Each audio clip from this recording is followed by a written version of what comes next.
Straight ലൈനിലേക്ക് സ്വാഗതം.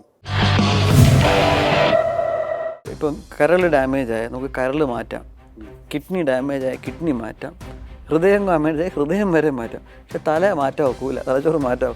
ഒരിക്കൽ ഡാമേജായ ആ ഭാഗം പോയി. ഇപ്പം നമ്മൾ രോഗികൾക്ക് കൈ ഇങ്ങനെ ഉയർത്തി വയ്ക്കാൻ പറയുമ്പോൾ കൈ ഇങ്ങനെ ചിലപ്പോൾ താന്നങ്ങ് വീണു പോകാം, ഇല്ലെങ്കിൽ കൈ പൊക്കാൻ പറ്റാതെയാകാം. പണ്ട് പഠനങ്ങൾ പറയായിരുന്നു ചെറിയ രീതിയിലാണെങ്കിൽ നല്ലതാണ്. ഇപ്പോൾ ആ കൺസെപ്റ്റ് പോയി.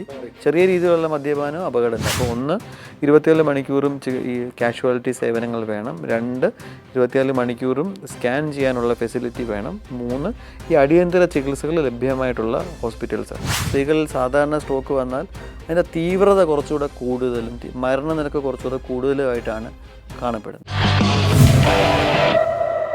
തിരുവനന്തപുരം മെഡിക്കൽ കോളേജിലെ ന്യൂറോളജി വിഭാഗം പ്രൊഫസറും സ്ട്രോക്ക് കെയർ സെൻ്ററിൻ്റെ നോഡൽ ഓഫീസറുമായ ശ്രീ ഡോക്ടർ ദിലീപ് രാമചന്ദ്രനാണ് നമ്മുടെ ഇന്നത്തെ അതിഥി. നമസ്കാരം ശ്രീ ദിലീപ് രാമചന്ദ്രൻ.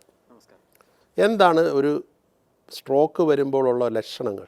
സ്ട്രോക്കിൻ്റെ ലക്ഷണങ്ങൾ പെട്ടെന്നുണ്ടാവുന്നതാണ് സ്ട്രോക്കിൻ്റെ ലക്ഷണങ്ങൾ. അതായത് ഇപ്പോൾ ചില രോഗികളിൽ ഇപ്പോൾ ഒരു 6 മാസമായി കൈക്ക് വിറയിൽ, അല്ലെങ്കിൽ 6 മാസമായി തലവേദന, അങ്ങനെയുള്ളതൊന്നും സ്ട്രോക്കിൻ്റെ ലക്ഷണങ്ങളാവാൻ സാധ്യതയില്ല. പെട്ടെന്നുണ്ടാവുന്ന ലക്ഷണങ്ങളാണ് അതാണ് ആ വേർഡിൽ തന്നെയുള്ള സ്ട്രോക്ക് എന്ന് പറയുന്നത്. എന്തോ അടിക്കുന്നു എന്നുള്ള പോലെ സ്ട്രോക്ക് പെട്ടെന്നുണ്ടാവുന്ന ലക്ഷണങ്ങളാണ് സ്ട്രോക്കിൻ്റെ ലക്ഷണങ്ങൾ. അതായത് രീതിയിലായിരിക്കും അത്. ഉദാഹരണം, നമ്മൾ സംസാരിച്ചുകൊണ്ടിരിക്കുമ്പോൾ പെട്ടെന്ന് സംസാരത്തിന് ക്ലാരിറ്റി, വ്യക്തത നഷ്ടപ്പെടുക, സംസാരിക്കുമ്പോൾ വാക്കുകൾ കിട്ടാതിരിക്കുക, സംസാരത്തിലുള്ള വ്യത്യാസങ്ങൾ സ്ട്രോക്കിൻ്റെ ലക്ഷണങ്ങളാണ്. കുഴഞ്ഞു പോകുന്നു. 2, ഈ കൈയുടെയോ കാലിൻ്റെയോ ബലക്കുറവ്. ഒരു കൈക്കോ ഒരു കാലിനോ പെട്ടെന്നുണ്ടാവുന്ന ബലക്കുറവ്. ഇപ്പം നമ്മൾ രോഗികൾക്ക് കൈ ഇങ്ങനെ ഉയർത്തി വയ്ക്കാൻ പറയുമ്പോൾ കൈ ഇങ്ങനെ ചിലപ്പോൾ താന്നങ്ങ് വീണു പോകാം, ഇല്ലെങ്കിൽ കൈ പൊക്കാൻ പറ്റാതെയാകാം. ഏതായാലും കൈയുടെയോ കാലിൻ്റെയോ ബലക്കുറവ്. 3, നമുക്ക് ഈ കാഴ്ചയിലുള്ള ബുദ്ധിമുട്ടുകൾ. ഉദാഹരണം, പെട്ടെന്ന് ഒരു കണ്ണിൻ്റെ കാഴ്ച കുറയുന്നു, അല്ലെങ്കിൽ പെട്ടെന്ന് ഒരു വശത്തെ കാഴ്ച മങ്ങുന്നു. അങ്ങനതും ഈ കാഴ്ചയുടെ. ചില ആൾക്കാരിൽ ഒരു വസ്തുവിനെ 2ആയിട്ട് പെട്ടെന്ന് കാണുന്നു. അങ്ങനെയൊക്കെ ഉള്ളതും സ്ട്രോക്കിൻ്റെ ലക്ഷണങ്ങളാകും. 4, ബാലൻസിൻ്റെ പ്രോബ്ലങ്ങൾ. നമ്മൾ നടക്കുമ്പോൾ ഒരു വശത്തേക്ക് ചരിഞ്ഞ് പോവുക, പെട്ടെന്നുണ്ടാവുന്ന തല കറക്കങ്ങൾ, ഇതെല്ലാം സ്ട്രോക്കിൻ്റെ ലക്ഷണങ്ങളാവും. തലവേദന വരുന്നത് സാധാരണ ഉള്ള സ്ട്രോക്കിൻ്റെ 2 തരം സ്ട്രോക്കിൽ രക്തയോട്ട കുറവുണ്ടാകുന്ന സ്ട്രോക്കും രക്തയോട്ടം പൊട്ടി ബ്ലീഡിങ് ഉണ്ടാകുന്ന സ്ട്രോക്കുണ്ട്. ഈ ബ്ലീഡിങ് ഉണ്ടാകുന്ന സ്ട്രോക്കിൽ തലവേദന വരാം. അത് അല്ലാതെ സാധാരണ ഈ രക്തയോട്ട കുറവുകൊണ്ടുണ്ടാകുന്ന സ്ട്രോക്കിൽ തലവേദന ഒരു കോമൺ ലക്ഷണമല്ല. ഈ ഞാൻ നേരത്തെ പറഞ്ഞ പോലെ സംസാരത്തിൻ്റെ കുഴച്ചിൽ, നമ്മൾ സംസാരിക്കുമ്പോൾ പെട്ടെന്ന് ഒരു വശത്തേക്ക് ഓടിപ്പോവുക, പിന്നെ ഈ ഒരു കൈക്ക് കാലിന് ബലക്കുറവ് വരിക, നടക്കുമ്പോൾ ബാലൻസിന് പ്രോബ്ലം ഉണ്ടെന്ന് തോന്നുക, കാഴ്ചയിലുണ്ടാകുന്ന പ്രശ്നങ്ങൾ. ഈ ലക്ഷണങ്ങൾ ഏത് കോമ്പിനേഷനിലും പെട്ടെന്നുണ്ടാവുകയാണെങ്കിൽ അത് സ്ട്രോക്കിന് സൂചകങ്ങളാകാം. അങ്ങനെ ഒരു സൂചന ഉണ്ടായാൽ അടിയന്തരമായിട്ട് ചെയ്യേണ്ടത് എന്താണ്? ഈ ലക്ഷണങ്ങൾ ഉണ്ടായി കഴിഞ്ഞാൽ, ഇപ്പോൾ പൊതുവെ ആൾക്കാർ ചെയ്യുന്നത്, ഇപ്പോൾ ഇങ്ങനൊരു ലക്ഷണം ഉണ്ടായാൽ ഇത് മാറുമോ എന്ന് ആൾക്കാരൊന്ന് വെയിറ്റ് ചെയ്യും. ഇപ്പോൾ ചെറി കൂടിയിട്ടുണ്ടെങ്കിൽ ഒന്ന് മസാജൊക്കെ ചെയ്ത്, കൈ പൊക്കാൻ പറ്റിയില്ലെങ്കിൽ തലേ ദിവസം കൈ ഇങ്ങനെ വെച്ച് ഉറങ്ങി, അങ്ങനെ കാരണങ്ങളൊക്കെ കണ്ടുപിടിച്ച് പൊതുവെ ഇതൊന്ന് ചിലപ്പോൾ ഇത് തന്നെയൊന്ന് കുറഞ്ഞു കഴിയുമ്പോൾ ആൾക്കാർ വിചാരിക്കും അത് കാരണമാണ് കുറഞ്ഞാണ്. പക്ഷേ ഈ സ്ട്രോക്കിൻ്റെ ലക്ഷണങ്ങൾ വന്നാൽ അത് മാറാൻ കാത്തിരിക്കരുത്. ലക്ഷണങ്ങൾ ശ്രദ്ധിച്ചു കഴിഞ്ഞാൽ തന്നെ ഉടൻ തന്നെ ഒരു ആശുപത്രിയിൽ എത്തണം. ആശുപത്രിയിൽ എത്തിയാൽ മാത്രമേ നമുക്കതിനുള്ള അടിയന്തര ചികിത്സകൾ ചെയ്യാൻ കഴിയുകയുള്ളൂ. അപ്പം അടുത്ത ചോദ്യം സാധാരണ ഉയരുന്നത് ഏത് ആശുപത്രിയിൽ കൊണ്ടുപോകണമെന്നാണ്. ഇപ്പോൾ നമ്മുടെ ഹെൽത്ത് സിസ്റ്റത്തിൽ ചെറിയ ക്ലിനിക്കുകൾ കാണും, പ്രാഥമിക ആരോഗ്യ കേന്ദ്രങ്ങൾ കാണും, സാമൂഹ്യ ആരോഗ്യ കേന്ദ്രങ്ങൾ കാണും, ജില്ലാ ആശുപത്രി, ജനറൽ ആശുപത്രി, medical college, private corporate hospitals, ഇങ്ങനെ പല ഓപ്ഷൻസ് ഉണ്ട്. അപ്പോൾ ഇത് ഏത് ആശുപത്രിയിൽ കൊണ്ടുപോകണമെന്നൊരു സംശയം ആൾക്കാർക്ക് വരും. അപ്പോൾ ഇതിൽ ഏത് ആശുപത്രിയിലാണോ സ്ട്രോക്കിൻ്റെ ചികിത്സകൾ ലഭ്യമായത്, ഉദാഹരണം 24 മണിക്കൂറും കാഷ്വാലിറ്റി അടിയന്തര വിഭാഗ സർവീസസുകളുള്ള ഒരു ആശുപത്രി ആയിരിക്കണം.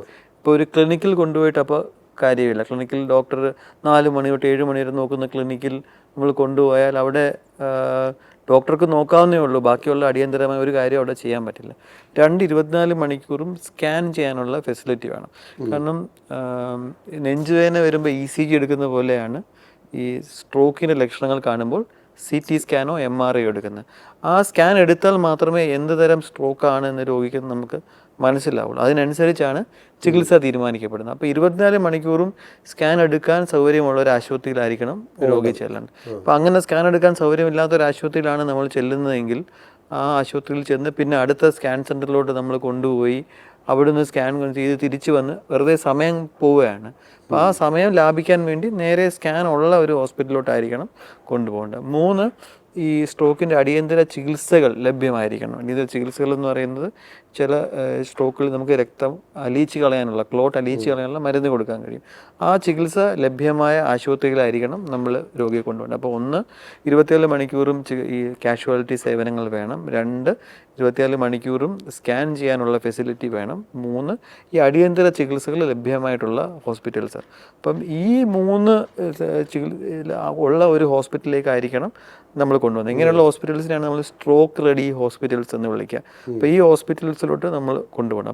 ഇപ്പം ഞാൻ താമസിക്കുന്നതിൻ്റെ അടുത്ത് ഏതൊക്കെയാണ് സ്ട്രോക്ക് റെഡി ഹോസ്പിറ്റൽ എന്ന് ഞാൻ അറിഞ്ഞിരിക്കേണ്ടത് വളരെ അത്യാവശ്യമാണ്. അല്ലെങ്കിൽ ഈ പറ്റുന്നത് ഈ ലക്ഷണങ്ങൾ സ്ട്രോക്കിൻ്റെ ആണെന്ന് എനിക്ക് മനസ്സിലാവും, പക്ഷെ ഞാൻ കൊണ്ടുപോകുന്നത് തെറ്റായ ആശുപത്രിയിലേക്കായിരിക്കും. അപ്പം സമയം നഷ്ടപ്പെടുന്നതനുസരിച്ച് ഡാമേജ് കൂടുകയും ചെയ്യും. 2 തരം സ്ട്രോക്കാണ് പ്രധാനമായിട്ടുള്ളത്, അതൊന്ന് വിശദീകരിക്കാം. സ്ട്രോക്ക് 2 തരത്തിലാണുള്ളത്. ഒന്ന്, തലച്ചോറിലേക്ക് രക്തയോട്ടം കുറയുന്ന രീതിയിലുള്ള സ്ട്രോക്കും, അതിനെ ഇസ്കീമിക് സ്ട്രോക്ക് എന്നാണ് വിളിക്കുന്നത്. രണ്ടാമത്തെ തരം സ്ട്രോക്ക് രക്തക്കുഴലുകളിൽ ചില വീക്കം പോലെ വന്നിട്ട് അത് പൊട്ടി ബ്ലീഡിങ് ഉണ്ടാകുന്ന സ്ട്രോക്ക്, രക്തസ്രാവം ഉണ്ടാകുന്ന സ്ട്രോക്ക്, അതിനെ ഹെമറാജിക് സ്ട്രോക്ക് എന്നാണ് വിളിക്കുന്നത്. ഇപ്പോൾ നമ്മളൊരു 100 സ്ട്രോക്ക് രോഗികളെ കാണുകയാണെങ്കിൽ ഇതിൽ 70 തൊട്ട് 75 പേർക്കും ഇസ്കീമിക് സ്ട്രോക്ക് ആയിരിക്കും. 20 തൊട്ട് 25 പേരിലായിരിക്കും ഹെമറാജിക് സ്ട്രോക്ക്. അതാണ് സിവിയർ ആയിട്ടുള്ളത് അല്ലേ? ഹെമറാജിക് സ്ട്രോക്കാണ് ജീവൻ അപകടം ഉണ്ടാക്കുന്നത്. കൂടുതൽ മരണനിരക്കും ഹെമറാജിക് സ്ട്രോക്കിലാണ്. ഇസ്കീമിക് സ്ട്രോക്കിൽ മരണനിരക്ക് താരതമ്യേന കുറവാണെങ്കിലും ഉണ്ടാക്കുന്ന വൈകല്യങ്ങൾ കൂടുതലായിരിക്കും ഹെമറാജിക് സ്ട്രോക്കിനെക്കാട്ടും. രണ്ടും മോശപ്പെട്ട അസുഖങ്ങളാണ്.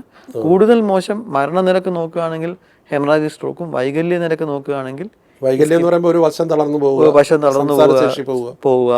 അത് ഇപ്പം പോകുന്ന മാത്രമല്ല, അതിൻ്റെ റിക്കവറി, തിരിച്ചു ഇമ്പ്രൂവ് ചെയ്യുന്ന വൈകല്യം ഇമ്പ്രൂവ് ചെയ്യുന്ന നിരക്ക് ഹെമറാജിക് സ്ട്രോക്കിൽ കുറച്ചുകൂടെ ബെറ്റർ ആണ്. ഇസ്കെമിക് സ്ട്രോക്കിൽ റിക്കവറി കുറച്ചുകൂടെ സ്ലോവും മോശമായിരിക്കും. സ്ട്രോക്ക് വരാനുള്ള കാരണങ്ങൾ എന്താണ്? ഈ ഇസ്കീമിക് സ്ട്രോക്ക് ഞാൻ നേരത്തെ പറഞ്ഞു, 2 തരത്തിലുള്ള stroke, ischemic stroke, hemorrhagic stroke. Ischemic സ്ട്രോക്കിൽ ഈ രക്തക്കുഴലിൽ വഴി പോകുന്ന രക്തം ഇല്ലാതാകുന്നു, നിലയ്ക്കുന്നു. അപ്പോൾ അത് ചിലപ്പോൾ ബ്ലോക്ക് ഉണ്ടാകുന്നു. ആ ബ്ലോക്ക് രക്തക്കുഴലുകളിൽ കൊഴുപ്പടിഞ്ഞ് അവിടെ ഒരു പ്ലാക്ക് പോലെ ഉണ്ടായി ചുരുങ്ങി രക്തയോട്ടം കുറഞ്ഞിട്ട് സ്ട്രോക്ക് വന്നതാകാം. അല്ലെങ്കിൽ ചിലപ്പോൾ ഹൃദയത്തിൻ്റെ അസുഖങ്ങൾ കാണും. ഹൃദയത്തിൻ്റെ അറകൾക്കുള്ളിൽ ക്ലോട്ട് ഉണ്ടായി ആ ക്ലോട്ടിൻ്റെ ഒരു ഭാഗം തെറിച്ച് ഈ തലച്ചോറിലുള്ള രക്തക്കുഴലിൽ പോയി ബ്ലോക്ക് ഉണ്ടാകുന്നു. 3, വളരെ ചെറിയ രക്തക്കുഴലുകളിൽ കൊഴുപ്പടിഞ്ഞിട്ടും ചെറിയ രക്തക്കുഴലുകളിലും ബ്ലോക്ക് വന്ന് സ്ട്രോക്കുകളുണ്ടാകും. ഈ ബ്ലോക്ക് വരാനുള്ള കാരണം പ്രധാനമായി കൊഴുപ്പടിയുന്നതോ ഹാർട്ടിൻ്റെ രക്തക്കട്ട തെറിച്ച് പോകുന്നതോ ആണ്. ഈ നേരെ മറിച്ച് ബ്ലീഡിങ് ഉണ്ടാകുന്ന സ്ട്രോക്കുകളിൽ ഈ ഏറ്റവും സാധാരണയായി കാരണം ഹൈപ്പർ ടെൻഷനാണ്, രക്താതിസമ്മർദ്ദമാണ്. BP കൂടുമ്പോൾ രക്തക്കുഴലുകളിൽ ചെറിയ ഭാഗങ്ങളിൽ കുമിള പോലെ മൈക്രോ അന്യൂറിസംസ് ഉണ്ടാവുകയും അത് പൊട്ടിയിട്ടാണ് ബ്ലീഡിങ് ഉണ്ടാവുകയും ചെയ്യുന്നത്. അപ്പോൾ കാരണം ഒന്ന്, മറ്റിടത്ത് ക്ലോട്ട് വന്നടിയാനുള്ള കാരണം കൊഴുപ്പ് ഉണ്ടാകാനുള്ള കാരണം ഈ ഷുഗറും BP-യും കൊളസ്ട്രോളും അതെല്ലാം തന്നെയാണ് കൊഴുപ്പുണ്ടാകാനുള്ള കാരണം. ഹെമറാജിക് സ്ട്രോക്ക്, ബ്ലീഡിങ് ഉണ്ടാകുന്ന രക്തസ്രാവം ഉണ്ടാകുന്ന സ്ട്രോക്കിന് പ്രധാന കാരണം ഹൈപ്പർ ടെൻഷനാണ്. അത് നിയന്ത്രിച്ച് നിർത്തേണ്ടതാണ് അത്യാവശ്യം. ഇതെല്ലാം നിയന്ത്രിച്ച് നിർത്തുന്നതാണ് അത്യാവശ്യം. ഇപ്പോൾ ഇസ്കെമിക് സ്ട്രോക്ക് വരാനുള്ള കാരണം പറയുമ്പോൾ ഇത് ഈ കൊഴുപ്പടിഞ്ഞ് കൂടുന്നത് ഭക്ഷണശൈലി അല്ലെങ്കിൽ ജീവിതശൈലി അതിനൊരു കാരണമാണ്. കറക്റ്റാണ്.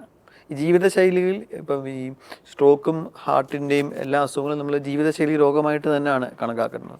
അതായത് ഇപ്പോൾ സ്ട്രോക്കിൻ്റെ ഒരു 5 കോമൺ കാരണങ്ങൾ ചോദിക്കുകയാണെങ്കിൽ അതിൽ 1 ഹൈപ്പർ ടെൻഷനാണ്, BP-യുടെ പ്രോബ്ലം. 2 പ്രമേഹം, ഷുഗർ. 3 കൊഴുപ്പിൻ്റെ പ്രോബ്ലം. 4 വ്യായാമമില്ലായ്മ. 5 പുകവലി. 6 അമിതവണ്ണം. അപ്പോൾ ഇതെല്ലാം ജീവിതശൈലിയുമായി ചേർന്ന് നിൽക്കുന്ന അസുഖങ്ങൾ. ഈ പട്ടികയിൽ മദ്യപാനമില്ലേ? മദ്യപാനം ഉണ്ട്, ഉറപ്പായിട്ടുമുണ്ട്. മദ്യപാനം ചെറിയ രീതിയിലാണെങ്കിലും വലിയ രീതിയിലാണെങ്കിലും ഇടത്തര രീതിയിലാണെങ്കിലും അപകടമാണ്. പണ്ട് പഠനങ്ങൾ പറയായിരുന്നു ചെറിയ രീതിയിലാണെങ്കിൽ നല്ലതാണ്. ഇപ്പോൾ ആ കൺസെപ്റ്റ് പോയി. ചെറിയ രീതിയിലുള്ള മദ്യപാനം അപകടം തന്നെ. ഒരു രീതിയിലുള്ള മദ്യപാനം ആവശ്യമില്ല, ഒരു രീതിയിലുള്ള ദുശീലങ്ങളും ആവശ്യമില്ല, അതൊന്നും നല്ലതല്ല. വ്യായാമം വളരെ പ്രധാനമാണ്. വ്യായാമം വളരെ പ്രധാനമാണ്. അത് എത്ര മിനിറ്റ്? നമ്മളൊരു ആഴ്ചയിൽ 7 ദിവസം ഉണ്ടെങ്കിൽ മിനിമം ഒരു 5 ദിവസം 20 തൊട്ട് 30 മിനിറ്റ് ബ്രിസ്ക് വാക്കിംഗ്, നല്ല വേഗത രീതിയിലുള്ള നമ്മളങ്ങനെ ജിമ്മിൽ പോയി ട്രെയിൻ ചെയ്യണമെന്ന് അഡ്വൈസ് ചെയ്യാറില്ല. അങ്ങനെ ചെയ്യാൻ പറ്റുന്നവർക്ക് ചെയ്യാം. പക്ഷേ മിനിമം വേണ്ട വ്യായാമം എന്ന് പറയുന്നത് 20 മിനിറ്റ് തൊട്ട് 30 മിനിറ്റ് വരെ ആഴ്ചയിൽ 5 ദിവസമെങ്കിലും. വേഗത്തിലല്ലാതെ പതുക്കെ നടന്നാലും മതി എന്ന് ഇപ്പോൾ പറയുന്നില്ലേ? അത് മതി. അത് ഞാൻ ബ്രിസ്ക് വാക്കിംഗ് എന്ന് പറയുന്നതിന് ഓരോ ആൾക്കാർക്ക് നടക്കാൻ പറ്റുന്ന കഴിവിൻ്റെ ഒരു ഇടനില. ഭയങ്കര സ്പീഡുള്ള വാക്കിംഗ് അല്ല, നമ്മളങ്ങനെ വിയർത്ത് കുളിക്കണമെന്നല്ല പറയുന്നത്. ഒരു കൈ വീശി ഒരു മോഡറേറ്റ് സ്പീഡിൽ നടക്കാൻ പറ്റുക.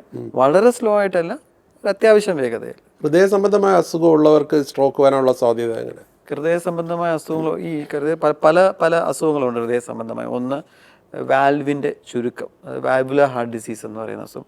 രണ്ട് ഹാർട്ടിൻ്റെ അറ്റാക്ക് വന്നിട്ട് ഹാർട്ടിൻ്റെ പമ്പിങ് കുറയുന്നത് കാരണം ഹാർട്ടിൻ്റെ അകത്ത് ക്ലോട്ട് ഉണ്ടാവാനുള്ള സാധ്യത. പിന്നെ ഹാർട്ടിനകത്തുള്ള ചെറിയ സുഷിരങ്ങളുണ്ട്, പേറ്റന്റ് ഫൊറാമിനോവിയൽ എന്ന് പറഞ്ഞ കുറച്ച് അസുഖങ്ങൾ.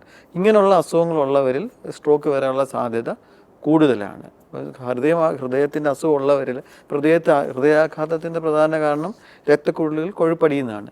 ഇതേ കൊഴുപ്പ് തന്നെയാണ് തലച്ചോറിൽ രക്തക്കുഴലിലും അടിയുന്നത്. അപ്പോൾ ഇതേ അസുഖം തലയിലും ഇവിടെ ബ്ലോക്ക് ഉണ്ടെങ്കിൽ അതേ സമയത്ത് തലയിലെവിടെയും ബ്ലോക്ക് ഉണ്ടാകാനുള്ള സാധ്യതയുണ്ട്. അപ്പം ഈ ബ്ലോക്ക് തന്നെ അസുഖം ഉണ്ടാക്കാം. ഈ ബ്ലോക്ക് കാരണം ഹാർട്ടിൻ്റെ പമ്പിങ് കുറയുകയാണെങ്കിൽ അത് കാരണം അസുഖം ഉണ്ടാക്കാം. ഇതൊന്നും ബന്ധമില്ലാത്ത വാൽവിൻ്റെ ചുരുക്കങ്ങൾ അത് കാരണം അസുഖം ഉണ്ടാക്കാം. ഹൃദയത്തിൻ്റെ ഇടിപ്പ് നമുക്കെല്ലാം അറിയാം, കൃത്യമായിട്ടായിരിക്കും. ഒരു മിനിറ്റിൽ ഏതാണ്ട് 60 തൊട്ട് 80 അല്ലെങ്കിൽ 60, 90 എന്ന നിരക്ക് കൃത്യമായിട്ട്. ഇത് തെറ്റായ രീതിയിലിടിക്കും, കൃത്യത ഇല്ലാതെ. അതിന് ഏട്രിയൽ ഫിബ്രിലേഷൻ എന്ന് പറയും. താളം കാണുക, ഒരു കൃത്യതയില്ലാത്ത പടപട ഇഷ്ടമുള്ള രീതിയിലിടിക്കും. അപ്പോൾ അതിന് ഏട്രിയൽ ഫിബ്രിലേഷൻ എന്ന് പറയും. ആ അസുഖവും സ്ട്രോക്കിലേക്ക് നയിക്കാം. അപ്പം ഹൃദയത്തിൻ്റെ അസുഖമുള്ളവരിൽ പക്ഷാഘാതം വരാനുള്ള സാധ്യത കൂടുതലാണ്. സ്ട്രോക്ക് വരാതിരിക്കാനായിട്ട് മുൻകരുതൽ എന്തെങ്കിലും എടുക്കാൻ പറ്റും? ഈ നമ്മൾ നേരത്തെ പറഞ്ഞ ജീവിത ശൈലിയിലുള്ള വ്യത്യാസങ്ങൾ, അതായത് 80 തൊട്ട് 90% സ്ട്രോക്കുകളും നമുക്ക് പ്രതിരോധിക്കാൻ കഴിയുന്നതാണ്. അത് പ്രതിരോധിക്കാനുള്ള പ്രധാന മാർഗം ജീവിതശൈലിയിൽ ഇപ്പോൾ നമുക്ക് പ്രമേഹമുണ്ടെങ്കിൽ അത് നന്നായി കൺട്രോൾ ചെയ്യുക. എല്ലാ രോഗികളും പറയും ഞങ്ങൾ നന്നായാണ് കൺട്രോൾ ചെയ്യുന്നതെന്ന്. അപ്പോൾ നമ്മൾ ചെക്ക് ചെയ്ത് നോക്കുമ്പോൾ ഒരു വെറും വയറ്റിലുള്ള ഷുഗർ 90-നും 130-നും ഇടയ്ക്ക്, ആഹാരത്തിന് ശേഷമുള്ള ഷുഗർ 140-നും 180-നും ഇടയ്ക്ക്, HbA1c ഒരു 6.5, 7 ആ റേഞ്ചിൽ. ഇപ്പോൾ ബ്ലഡ് ചെക്ക് ചെയ്ത് നോക്കുമ്പോൾ നമുക്ക് അറിയാൻ പറ്റും ഈ ടെസ്റ്റിൽ ഈ വാല്യൂ ആണെങ്കിലാണ് ഷുഗർ നല്ല രീതിയിൽ കൺട്രോൾ ചെയ്യുന്നു എന്നതിനർത്ഥം.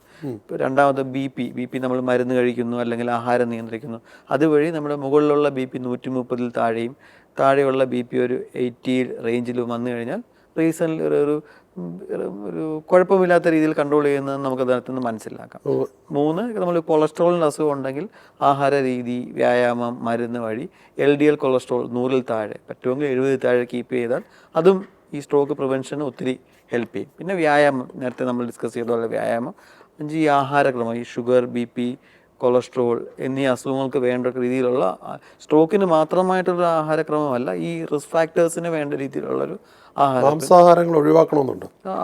ഒഴിവാക്കാൻ നമ്മൾ അഡ്വൈസ് ചെയ്യില്ല. ഇതിലുള്ള ഇപ്പോൾ ഈ കൊഴുപ്പുള്ള ആഹാരങ്ങൾ കുറയ്ക്കുന്നതാണ് നല്ലത്. മാംസാഹാരം ഇപ്പം ചെറിയ മീനുകൾ, കറി വെച്ച മീനുകൾ അതെല്ലാം നമുക്ക് ഉപയോഗിക്കാം. ഫ്രൈ ചെയ്യുമ്പോഴാണല്ലോ അതിനകത്തോട്ട് എണ്ണ കയറുന്നത്. അതേപോലെ ഇപ്പം ചിക്കൻ ആണെങ്കിലും ഡെയിലി കഴിക്കണമെന്നല്ല, മാസത്തിൽ ഒരു 2-3 ദിവസം 4 ദിവസമൊക്കെ കഴിക്കാം. ഈ ബാക്കി മട്ടണിലും ബീഫിലും ഒക്കെ കൊഴുപ്പ് കൂടുതലായതുകൊണ്ട് അത് പൊതുവെ ഞങ്ങൾ അവോയ്ഡ് ചെയ്യാൻ പറയാറുണ്ട്. അപ്പം നമുക്ക് ആഹാരം കഴിച്ചുകൂടായികയല്ല, കഴിക്കാം, പക്ഷെ അതിനൊരു നിയന്ത്രണവും കൃത്യമായ ഒരു അളവും നമുക്ക് വേണ്ട രീതിയിൽ നമ്മൾ ആഹാരം കഴിക്കാൻ ശ്രദ്ധിച്ചാൽ നന്നായിരിക്കും. സ്ട്രോക്ക് ചികിത്സയിലെ ഗോൾഡൻ അവർ എന്ന് പറയുന്നത് എന്താണ്?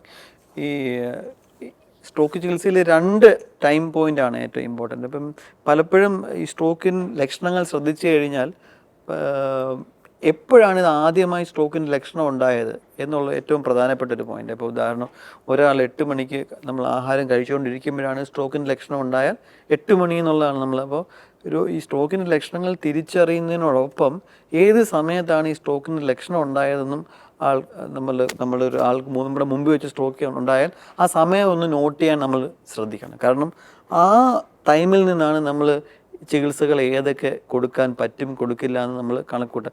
പലപ്പോഴും രോഗികളെ കൊണ്ടുവരുമ്പോൾ കൂടെ വരുന്നവർക്കൊരു കൺഫ്യൂഷൻ ഉണ്ടാകും. ഇത് 9:30-ക്കാണോ 10-നാണോ 11-നാണോ? ആ വെപ്രാളത്തിൽ പലപ്പോഴും അവർ സമയം നോക്കില്ല, കുറ്റം പറയാൻ പറ്റില്ല. എന്നാലും നമ്മൾ ആ സമയം ഒന്ന് ശ്രദ്ധിച്ചാൽ നമ്മുടെ ചികിത്സ വളരെ എളുപ്പമാണ്. അപ്പോൾ ഉദാഹരണം, 9 മണിക്കാണ് ഒരാൾക്ക് ലക്ഷണം തുടങ്ങിയാൽ അവിടെ നിന്ന് 4.5 മണിക്കൂറിനുള്ളിലാണ് നമുക്ക് ക്ലോട്ട് അലിയിച്ച് കളയാനുള്ള മരുന്ന് കൊടുക്കാൻ പറ്റും. ഇപ്പോൾ 9 മണിയാണെങ്കിൽ നമ്മൾ 4:30 കൂട്ടുകയാണെങ്കിൽ 13:30, 1:30 മണി വരെയാണ് അലിയിച്ച് കളയാനുള്ള മരുന്ന് കൊടുക്കാനുള്ള വിൻഡോ. ഈ 24 മണിക്കൂർ വരെ വലിയ ക്ലോട്ടുള്ള രോഗികളിൽ കാത്ത് ലാബ് ഉള്ള ആശുപത്രികൾ ക്ലോട്ട് മാറ്റുന്ന മെക്കാനിക്കൽ ത്രോംബക്ടമി ചികിത്സയും ചെയ്യാൻ പറ്റും. ഇപ്പം ത്രോംബോളിസിസ് എന്ന രോഗത്തിൻ്റെ ഗോൾഡൻ അവർ 4:30 മണിക്കൂറും മെക്കാനിക്കൽ ത്രോംബക്ടമി എന്ന ചികിത്സയുടെ ഗോൾഡൻ അവർ 24 മണിക്കൂറുമാണ്. രണ്ടായിട്ട് നമുക്ക് അതിനെ തിരിക്കാം. ഇത് രക്തസ്രാവം അല്ലെ തലച്ചോറിലെ രക്തധമനികൾ പൊട്ടിയുണ്ടാകുന്ന സ്ട്രോക്ക് ആണെങ്കിലും ഈ ഗോൾഡൻ അവർ സുപ്രധാനമാണ്.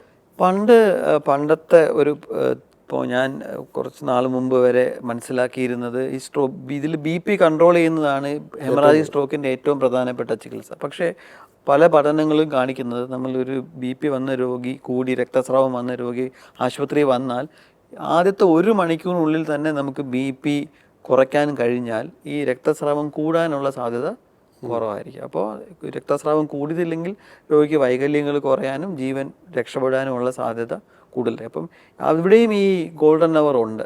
ആദ്യത്തെ ആ 1 മണിക്കൂറിൽ BP കൺട്രോൾ ചെയ്യാൻ കഴിഞ്ഞാൽ രോഗി ഇമ്പ്രൂവ് ചെയ്യാനുള്ള സാധ്യത കൂടുതലാണ്. സ്ട്രോക്ക് വരുന്നതിന് പ്രായ വ്യത്യാസമുണ്ടോ? ഇപ്പോൾ കുട്ടികൾക്ക് സ്ട്രോക്ക് വരുന്നുണ്ടോ? യുവാക്കൾക്ക് കൂടുതലാണോ? അത് ഏജ് കൂടുന്നതിനനുസരിച്ച് വർദ്ധിക്കുന്നുണ്ടോ? സ്ത്രീകൾക്കുണ്ടോ?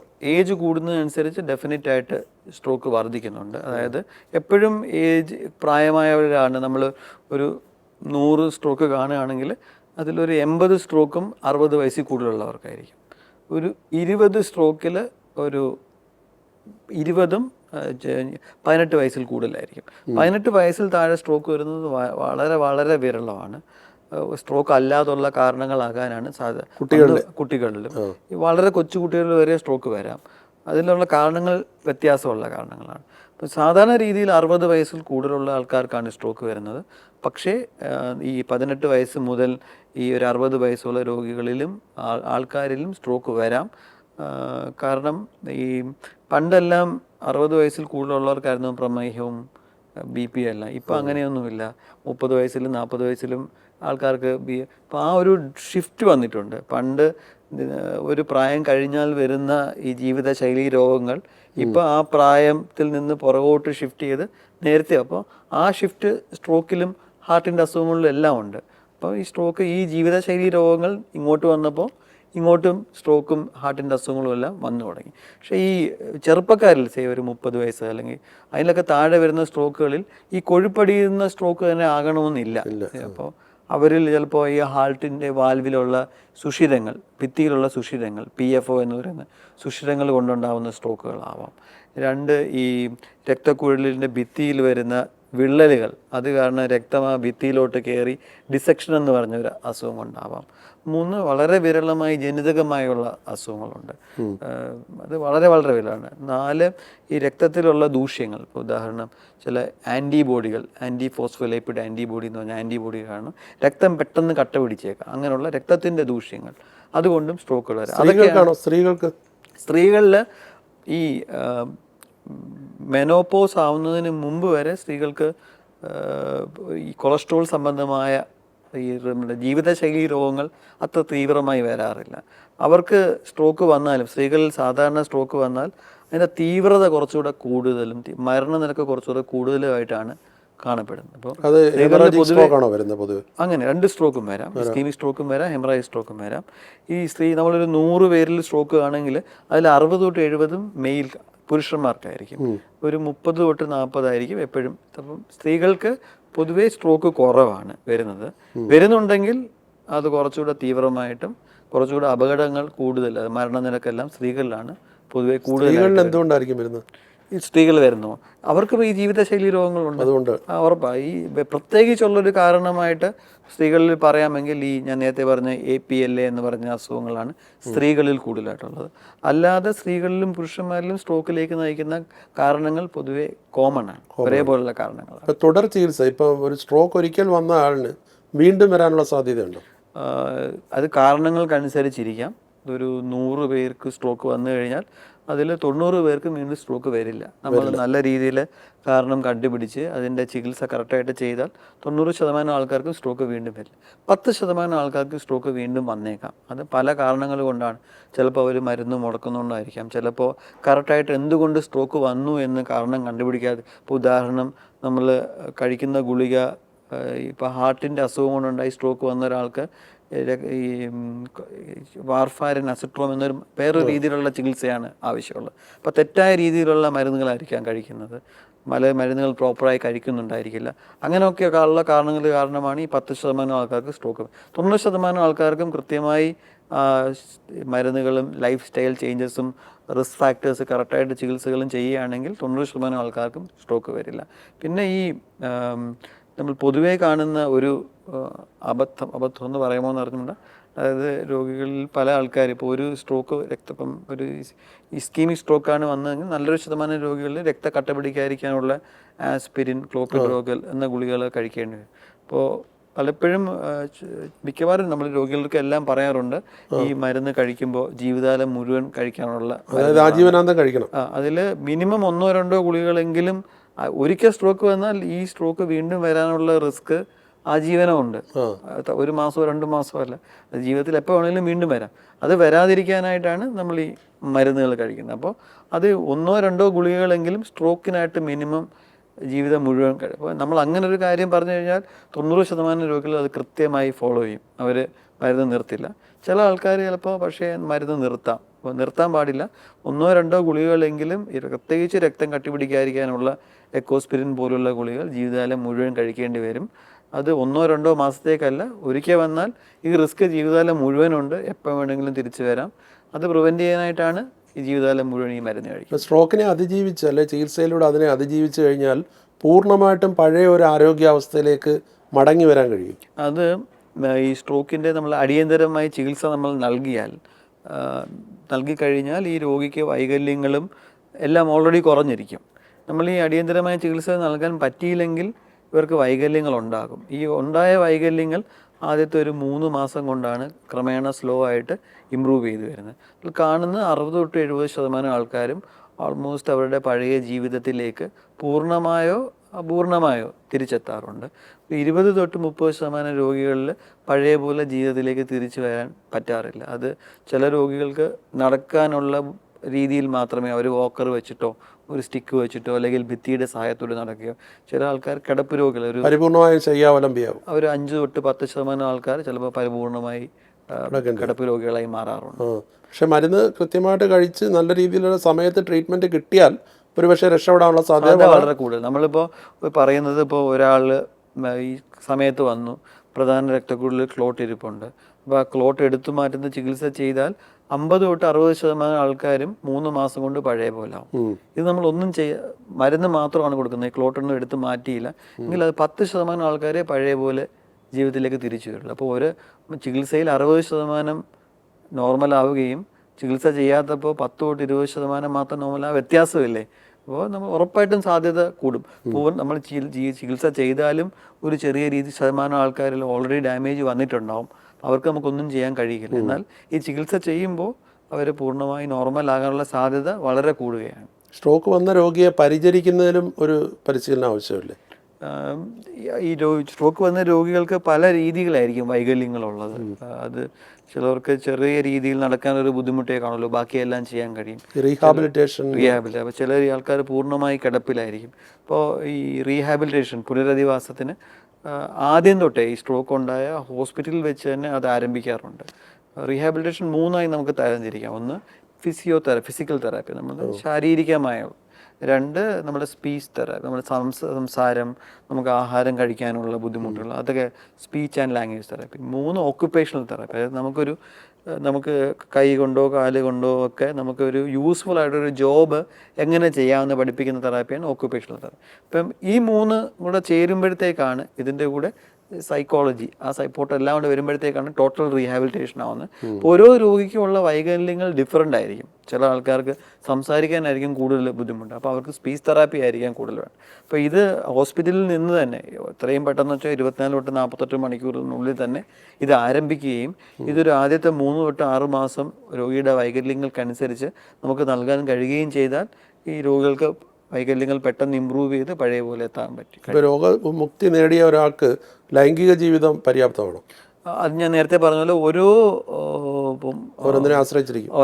ഈ എന്തൊക്കെ വൈകല്യങ്ങളാണ് അദ്ദേഹത്തിന് ഉള്ളത് എന്നതിനെ ആശ്രയിച്ച്. ഇപ്പം ഒരു ഫുള്ളി റിക്കവർ ചെയ്തൊരു പേഷ്യൻറ്റിന് ലൈംഗികമായ പ്രോബ്ലങ്ങളൊന്നും ഉണ്ടാവാൻ സാധ്യതയില്ല.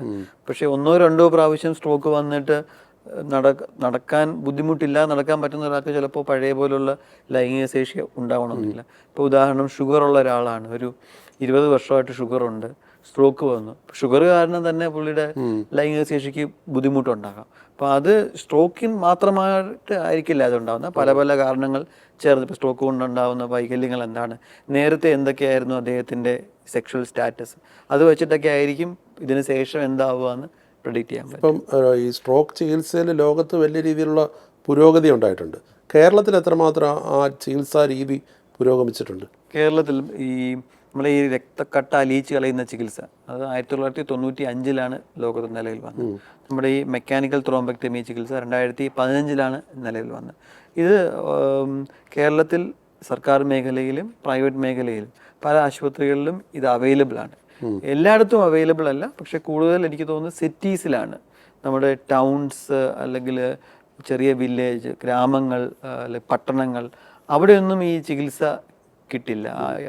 ആ രീതിയിലുള്ള ആശുപത്രി, ഞാൻ 24 മണിക്കൂറുള്ള CT സ്കാൻ, 24 മണിക്കൂർ അലിയിച്ച് കളയുള്ള ഫെസിലിറ്റി ഒരു വില്ലേജ്, ഒരു ഗ്രാമം അല്ലെങ്കിൽ ഒരു പട്ടണം അവിടെ ഇതുവരെ എല്ലാ ജില്ലാ ആശുപത്രികളിലും ഉണ്ടായിട്ടില്ല. എല്ലാ ജില്ലാ ആശുപത്രികളിലും മിക്കവാറും എല്ലാ ജില്ലാ ആശുപത്രികളുണ്ട്.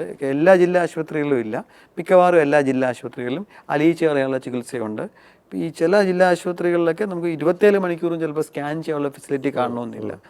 അപ്പോൾ പക്ഷേ അതിനൊക്കെ ടെലി റേഡിയോളജി സപ്പോർട്ടോടുകൂടി ഇപ്പം നമുക്കത് സ്കാൻ എടുക്കുന്നു. പക്ഷേ ടെലി റേഡിയോളജി വഴി ഒരാൾ റിപ്പോർട്ട് ചെയ്ത് നമുക്ക് ആ റിപ്പോർട്ട് ചെയ്ത് വെച്ച് സ്കാൻ ചെയ്യാവുന്നതാണ്. മിക്കവാറും എല്ലാ ഇപ്പോൾ തിരുവനന്തപുരം മെഡിക്കൽ കോളേജിലാണ് ഞാൻ വർക്ക് ചെയ്യുന്നത്. അവിടെ ഈ IV ത്രോംബോളിസിസ് ചികിത്സ. ഇപ്പോൾ തിരുവനന്തപുരം മെഡിക്കൽ കോളേജിലെ കോംപ്രിഹെൻസീവ് സ്ട്രോക്ക് സെൻ്ററിൻ്റെ നോഡൽ ഓഫീസറാണ് താൻ. അതെ. തിരുവനന്തപുരം മെഡിക്കൽ കോളേജിലെ സൗകര്യങ്ങൾ എന്തൊക്കെയാണ്? തിരുവനന്തപുരം മെഡിക്കൽ കോളേജിൽ ഞങ്ങൾ 2012 ഈ സ്ട്രോക്ക് ത്രോംബോളിസിസ് ആദ്യമായി ചെയ്യുന്നത്. അപ്പോൾ ഈ സ്ട്രോക്ക് ത്രോംബോളിസിസ് ചെയ്യുമ്പോൾ ഞങ്ങൾ ആദ്യം ചെയ്തത് ഒരു സ്ട്രോക്ക് ഹെൽപ്പ് ലൈൻ എസ്റ്റാബ്ലിഷ് ചെയ്തു.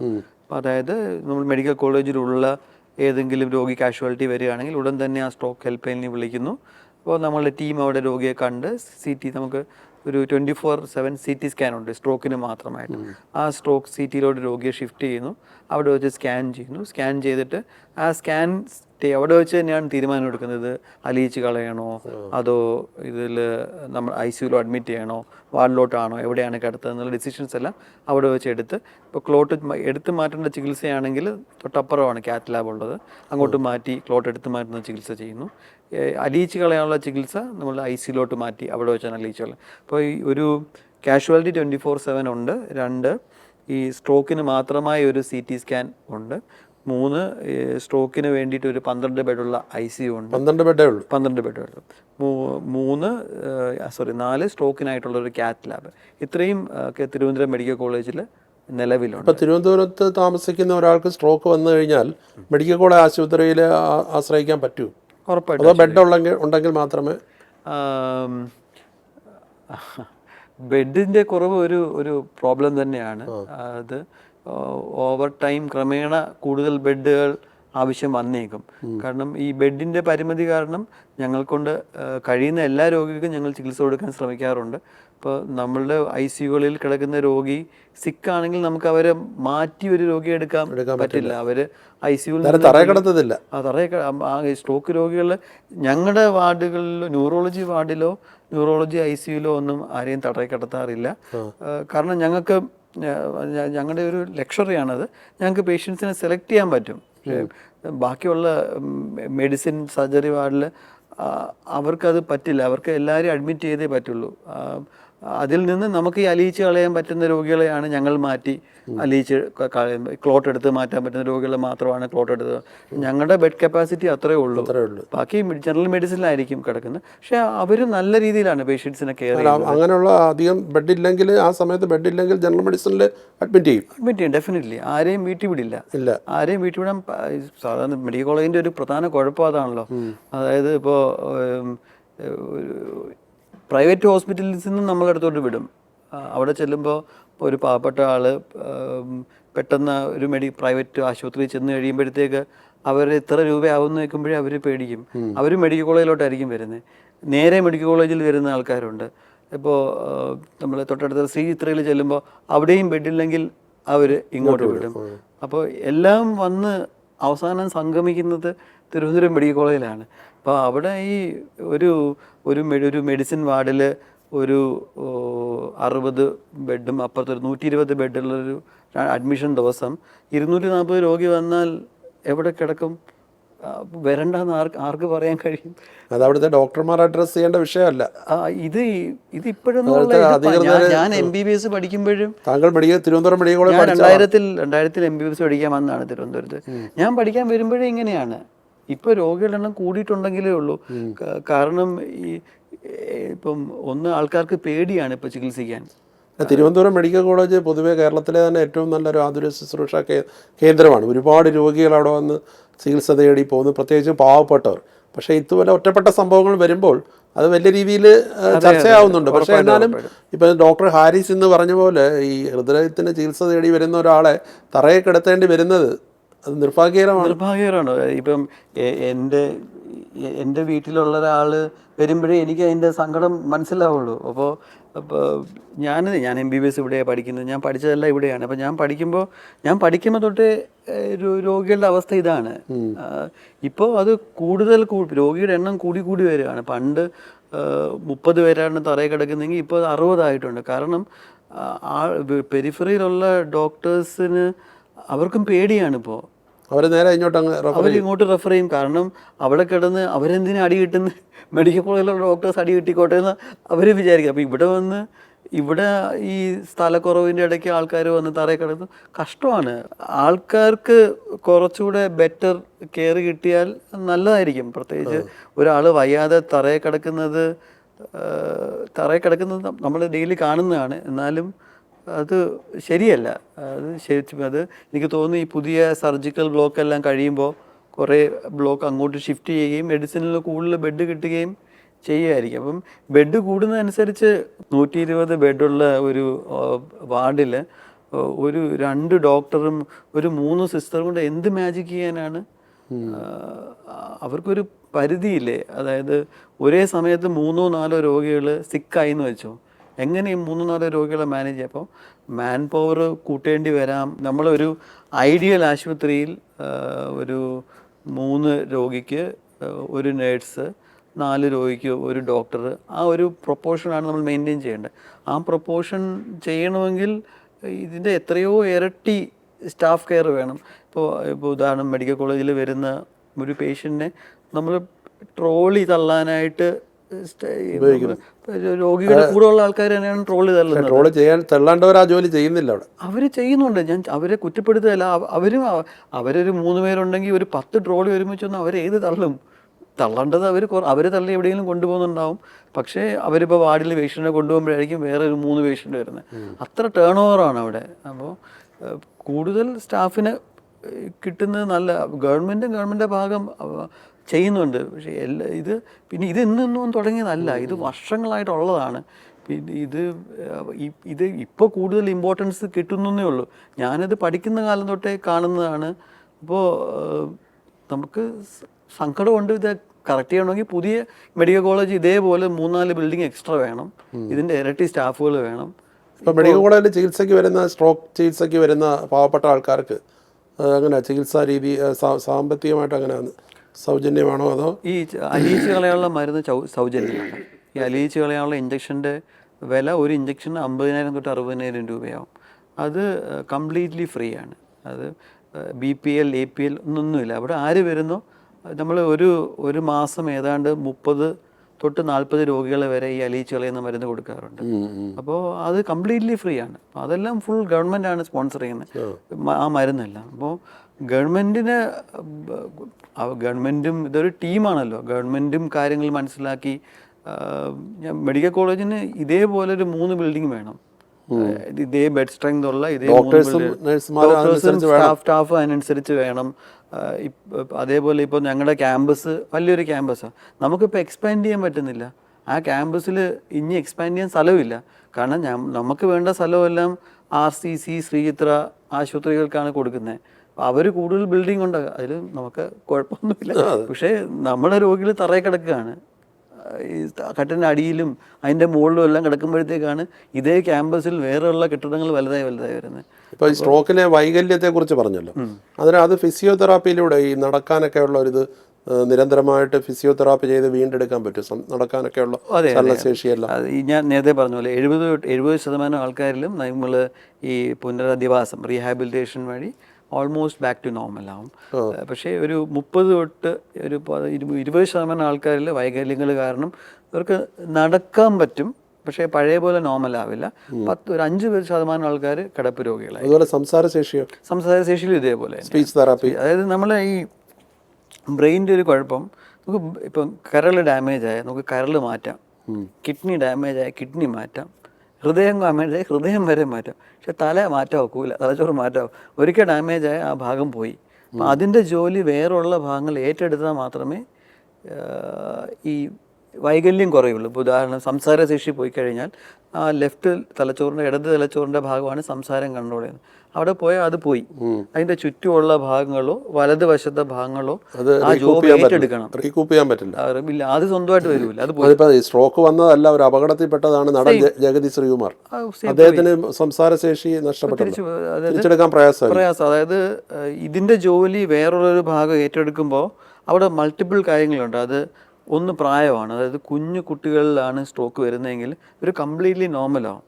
ഒരു 80 വയസ്സിലാണ് സ്ട്രോക്ക് വരുന്നതെങ്കിൽ അവർക്ക് കാര്യമായ ഇമ്പ്രൂവ്മെൻറ്റ് വരുത്തേയില്ല. അപ്പോൾ ആ ഒരു റീജനറേറ്റീവ് കപ്പാസിറ്റി ഓരോ ആൾക്കാരിലും ഡിഫറൻ്റ് ആണ്. അത് ഓരോ ഇപ്പോൾ ജനറ്റിക് ട്രൈറ്റ്സ് ആയിരിക്കാം, അത് ഏജ് വ്യത്യാസം വരാം, ജനറ്റിക്സ് വ്യത്യാസം വരാം, നമ്മൾ എത്രത്തോളം റീഹാബ് ചെയ്യുന്നു എന്നുള്ളത് ഇമ്പോർട്ടൻ്റ് ആയിരിക്കാം. ഇപ്പോൾ സ്ട്രോക്ക് വന്നായാലും ഇപ്പോൾ ഒരു അപകടത്തിൽപ്പെട്ടായാലും തലച്ചോറിൽ അതിൻ്റെ സംസാരശേഷി പോകുന്ന ഒരാൾക്ക് വീണ്ടെടുക്കാൻ പറ്റും. പൂർണ്ണമായി പോകണമെന്നില്ല. അത് ഞാൻ പറഞ്ഞില്ല, ഇപ്പോൾ ജഗദീഷ് ശ്രീകുമാറിൻ്റെ തലച്ചോറിൻ്റെ പല ഭാഗത്തും കേടുണ്ടായിരിക്കാം, എനിക്ക് അതിൻ്റെ ഡീറ്റെയിൽസ് അറിയില്ല. അപ്പോൾ ഈ ജോബ് ഏറ്റെടുക്കാനുള്ള ഭാഗവും ഡാമേജ് ആണെങ്കിൽ പിന്നെ എങ്ങനെ റിക്കവറി വരും? ചെയ്യാൻ പറ്റില്ല. അപ്പം അതായിരിക്കാം കാരണം. സ്ട്രോക്ക് വരാതിരിക്കാൻ അല്ലെങ്കിൽ ഒരു 1, 2, 3, 4, 5 എന്നുള്ള രീതിയിൽ ഒരു അഡ്വൈസ് കൊടുക്കാൻ പറ്റും. ഒന്ന്, ജീവിതശൈലി ശ്രദ്ധിക്കുക. 2, ഈ റിസ്ക് ഫാക്ടേഴ്സ് ഉണ്ടെങ്കിൽ ഷുഗർ, BP, കൊളസ്ട്രോൾ ഇല്ലെങ്കിൽ ഉണ്ടോ എന്ന് ചെക്ക് ചെയ്യുക, ഉണ്ടെങ്കിൽ അത് മര്യാദയ്ക്ക് കൺട്രോൾ ചെയ്യുക. 3, ഈ ദുശീലങ്ങൾ, പുക, മദ്യം, പ്രത്യേകിച്ച് മദ്യം ചോദിച്ചോട്ട് മദ്യം അതുണ്ടെങ്കിൽ ഒഴിവാക്കുക, ഇല്ലെങ്കിൽ തുടങ്ങാതിരിക്കുക. 4, വ്യായാമം. ഒരു മിനിമം ഒരു 20 തൊട്ട് 30 മിനിറ്റ് വരെ വ്യായാമം 5 ദിവസം പറ്റുന്ന രീതിയിൽ നടക്കുക. ജിമ്മിൽ പോകണമെന്ന് നിർബന്ധമൊന്നുമില്ല, നടക്കുന്നതാണോ ഏറ്റവും നല്ല വ്യായാമം? ഏറ്റവും നല്ല വ്യായാമം ഓരോ ഇൻഡിവിജ്വലിൻ്റെ കപ്പാസിറ്റി അനുസരിച്ചിരിക്കും. ഇപ്പം എനിക്ക് കുറച്ചുകൂടെ ഓടാൻ കഴിയുകയാണെങ്കിൽ ഏറ്റവും ബെസ്റ്റ് അതാണ്. പക്ഷെ എല്ലാവർക്കും അത് ഇപ്പം മുട്ട് തേയ്മാനം വന്ന് 60 വയസ്സുള്ള ആളുകളൊക്കെ ഞാൻ ഓടാൻ പറയുന്നത് ശരിയല്ലല്ലോ. നീന്തൽ നല്ല വ്യായാമമാണ്. അപ്പോൾ ഓരോ ആൾക്കാർക്കും പറ്റുന്ന അവരെ കപ്പാസിറ്റിക്ക് അനുസരിച്ചുള്ള വ്യായാമം ഐഡൻറ്റിഫൈ ചെയ്യുക. ഇപ്പം മുട്ടുവേദനയായിട്ട് ഞാൻ ഓടി മുട്ടുവേദന കൂട്ടുന്നതിനെക്കാട്ടി നല്ലതല്ലേ ഒരു ഇടത്തരം സ്പീഡിൽ നടക്കാൻ പറയുന്നത്. അപ്പോൾ ഇൻഡിവിജ്വൽ കപ്പാസിറ്റി അനുസരിച്ച് നമ്മളൊരു വ്യായാമം ഐഡൻറ്റിഫൈ ചെയ്യുക, അത് ചെയ്യുക എന്നുള്ളതാണ്. 4, എന്തെങ്കിലും മരുന്നുകൾ കഴിക്കുന്നുണ്ടല്ലോ. ഇപ്പോൾ ഉദാഹരണങ്ങൾ ഈ ഷുഗർ, BP അങ്ങനെയുള്ള മരുന്നുകൾ മുടക്കാതെ കൃത്യമായി അത് കഴിച്ച് ഒരു ഡോക്ടറിനെ കണ്ട് അതിൻ്റെ വാല്യൂസൊക്കെ നോക്കി അതിൻ്റെ ഡോസ് അഡ്ജസ്റ്റ് ചെയ്യുക എന്നുള്ളതാണ്. പിന്നെ സ്ട്രോക്ക് വരാതിരിക്കാൻ പ്രാർത്ഥിക്കുക. അപ്പോൾ ഈ വർഷത്തെ സ്ട്രോക്ക് ഡേയുടെ തീം എന്തായിരുന്നു? ഈ വർഷത്തെ സ്ട്രോക്ക് ഡേയുടെ തീം എന്ന് പറയുന്നത്, ഈ പൊതുവേ ഞാൻ നേരത്തെ പറഞ്ഞു, നെഞ്ചുവേദന വന്നാൽ നമുക്ക് ഹാർട്ട് അറ്റാക്ക് ആണെന്നറിയാം. പക്ഷേ ഈ സ്ട്രോക്കിൻ്റെ ലക്ഷണങ്ങൾ വന്നാൽ നേരത്തെ കാട്ടിയൊക്കെ ഇപ്പോൾ ഒത്തിരി മെച്ചമാണ്. എന്നാൽ പോലും പലപ്പോഴും ആൾക്കാർ അത് ശ്രദ്ധിക്കാറില്ല. ഞാൻ നേരത്തെ പറഞ്ഞ മാറാൻ കാത്തിരിക്കും. അപ്പോൾ അങ്ങനെ ഒരു അപകടം കണ്ടതുകൊണ്ടാണ് ഈ വേൾഡ് സ്ട്രോക്ക് ഓർഗനൈസേഷൻ ഈ വർഷം സ്ട്രോക്കിൻ്റെ ലക്ഷണങ്ങൾക്ക് കുറച്ചുകൂടി ഇമ്പോർട്ടൻസ് കൊടുക്കുക എന്ന് പറഞ്ഞിട്ട് know the signs of stroke, അതായത് സ്ട്രോക്കിൻ്റെ ലക്ഷണങ്ങൾ തിരിച്ചറിയുക, എവറി മിനിറ്റ് കൗണ്ട്, ഓരോ നിമിഷവും അമൂല്യമാണ്. കാരണം സ്ട്രോക്കിൻ്റെ ചികിത്സ ഓരോ നിമിഷം താമസിക്കുന്നതനുസരിച്ച് ഡാമേജ് കൂടി വരും, വൈകല്യങ്ങൾ കൂടി വരും, മരണനിരക്ക് കൂടി വരും. ആക്ട് ഫാസ്റ്റിന് ഉടൻ നടപടി എടുക്കുക, മാറാൻ കാത്തിരിക്കരുത്, തൊട്ടടുത്തുള്ള സ്ട്രോക്ക് റെഡി ആശുപത്രിയിലേക്ക് രോഗിയെ എത്തിക്കുക എന്നുള്ളതാണ്. അപ്പോൾ ഇത്രയും നേരം സംസാരിച്ചതിന് നന്ദി, എല്ലാ ആശംസകളും. നമസ്കാരം.